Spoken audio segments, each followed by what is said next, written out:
يا مساء الخيرات، كيفكم؟ اليوم راح نعمل سلطة الجادو جادو مع الصوص حق اللوز.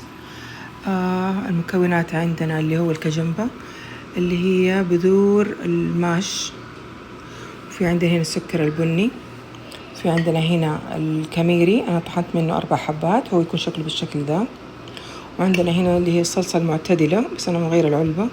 عندنا هنا لوز ني اللي هو اللوز الفول السوداني. وهنا عندنا البطاطس أنا سلقتها تقريبا 3 حبات، 3 حبات جزر برضو مسلوق. هنا عندنا الكانكون اللي هو خضار أندونيسية.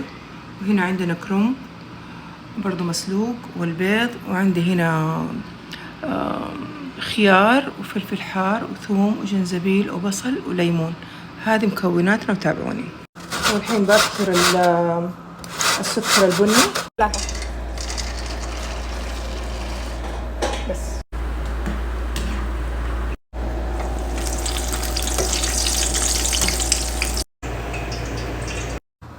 طيب الحين قلينا اللوز وقشرناه، حنضيف عليه الكميري، حنضيف عليه سكر النخيل، حضيف عليه الفلفل المقلي مع الثوم برضو اللي قليناه. وهنا عندنا البصل برضو اللي قليناه. وهنا عندي قطعة جنزبيل.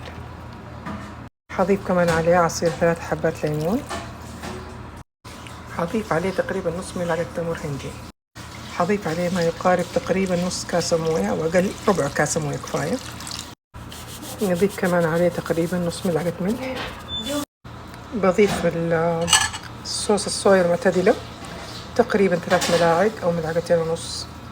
الآن حضيف 3 ملاعق كوكونات. حضيف عليه، أضفت الصوص على زيت الكوكونات ونخليه كذا. الصوص صار جاهز، كذا الصوص جاهز، كذا الجادو جادو، الخضار جاهزة.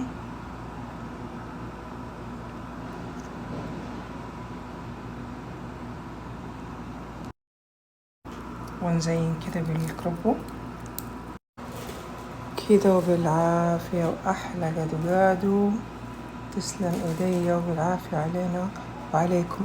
جربوها واعطوني رأيكم.